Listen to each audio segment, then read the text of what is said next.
जाळे आहे. सुरक्षेचे जाळे म्हणण्यापेक्षा त्याला महिलांच्या सुरक्षेसाठी आम्ही तयार केलेलं आहे. सध्याची परिस्थिती बघता ज्या ठिकाणी लवकर गरज पोहोचली पाहिजे त्या ठिकाणी गरज ही लवकर कळेल आणि पोचतच नाहीये. तर बघायला गेलं जे काही घटना आता घडत आहेत त्या घटनांचा पूर्णतः संबंध पोलिसांशी आणि बाकीच्या गोष्टींशी आहे. पण ती मदतच जर वेळेत पोचली नाही तर ती व्यक्ती सुरक्षित राहणार नाही. तर आम्ही हा प्रोजेक्ट समस्या आणि समाधान म्हणून बनवत आहोत. सध्याची स्थिती ज्या ठिकाणी गरज आहे, खूप जास्त गरज आहे, त्या ठिकाणी अजिबात गरज पोहोचत नाहीये. आणि आम्ही हा प्रोजेक्ट बनवतो त्यातून लोकांना मिळणारं समाधान हे आहे की मानवी सहभागातून सक्रिय एक सुरक्षेचे जाळे तयार होणार आहे. त्यालाच आम्ही म्हणतोय निर्भया कवच. आता पुढचा आम्ही हा प्रकल्प 3 मुद्द्यांच्या आधारे करत आहोत. पहिला मुद्दा AI आधारित धोका ओळख आणि प्रणाली. याच्यामध्ये असं म्हणजे लोकांना समजवण्यात येईल की नेमका हा प्रोजेक्ट का हवाय. दुसरा मुद्दा स्वदेशी स्मार्ट सेन्सर बटन. हे बटन आमच्या स्वतःच्या मेहनतीने बनवलेलं असेल, भारताने बनवलेलं असेल आणि हे बटन एकदम छोट्या साईजचे आणि कॅप्सूल साईज असेल जेणेकरून महिला ते नीट कॅरी करू शकतात. थर्ड फर्स्ट रिस्पॉन्स आला पाहिजे आम्हाला. जर आम्ही हे लोकांपर्यंत पोहोचवलं तर आम्हाला नेटवर्कमुळे आणि बाकीचे जे काही सोशल मीडिया साईट्स त्याच्यावर आम्हाला फर्स्ट रिस्पॉन्स भेटेल. तर पहिला घटक एक येणार AI आणि आधारित धोका ओळख.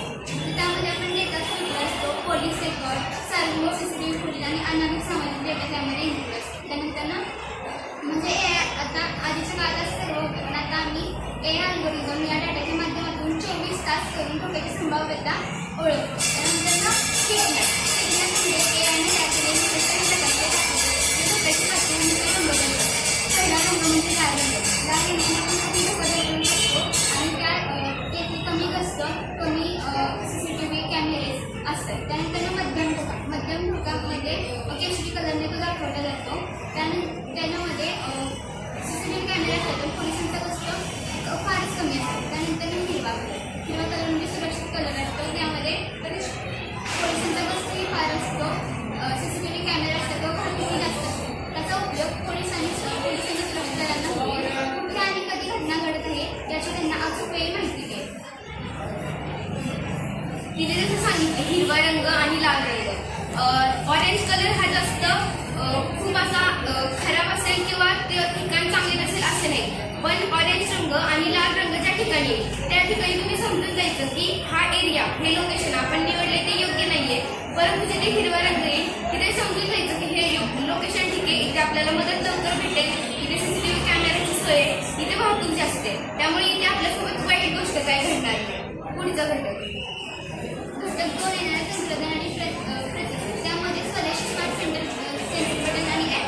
त्यानंतर IoT बटन घेण्याच्या बॅगमध्ये असते ते त्यांना सोबत घेण्यासाठी सोपेही पडतं आणि ते छोटे असतात. त्याला पॅनिक बटन असं म्हणतात. स्वदेशी बनावटीने बनले आहे म्हणजे ते भारताने ज्या वस्तू बनलेल्या आहेत त्याने ते बनवलेले आहेत. हा ॲप बटन दाबल्यावर GPS लोकेशन तसेच वातावरणातील डेटावर छोटा ऑडिओ व्हिडिओ तात्काळ नियंत्रण कक्षाला पाठवतो. गट म्हणजे प्रत्येक गावात तयार केलेले महिला स्वयंसेवकांचे गट. भूमिका या नियंत्रण कक्षाला अलर्ट मिळतात. हा पोलीस गट पोलीस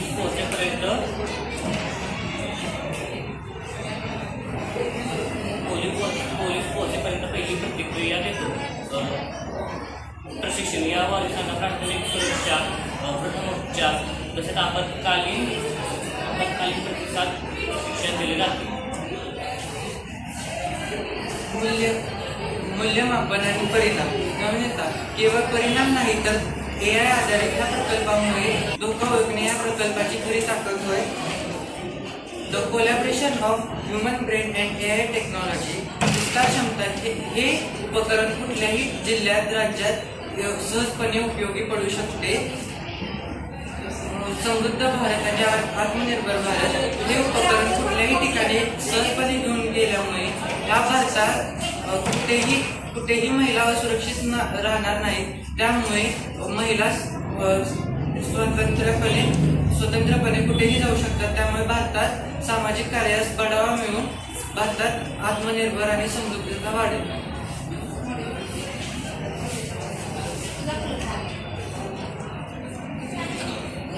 नावाचे AI मॉडेल नसून ते महिलांना भयमुक्त करण्याचे साधन आहे. या प्रकल्पासाठी आम्ही आवश्यकतेनुसार पोलीस विभाग स्थानिक स्वराज्य शासन यांचा वापर करणार आहोत.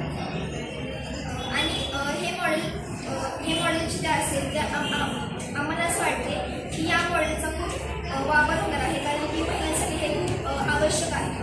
आणि धन्यवाद.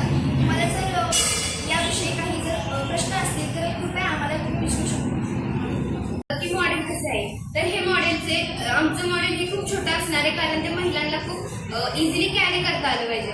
म्हणजे हे आम्ही जे कॅप्सूल तयार करणार आहे त्याच्या आतमधलं इंटेरियर असणार आहे. जसं की हे छोटा बॉक्स आहे, ह्या बॉक्सला इथे एक पुश बटन आहे, अलर्ट आणि साऊंड असं हे आतमधलं इंटेरियर असणार आहे. जेव्हा केव्हा पण एखादा सुद्धा व्यक्तीचा हात लागेल किंवा स्किन टच होईल त्यावेळेस डिटेक्ट करणार मशीन आणि त्यावेळेस सेन्सर वाजणार आणि डिटेक्ट होणार सगळं. यामुळे महिलांना खूप प्रतिसाद मिळेल आणि महिला सुरक्षिततेने वावरू शकतील.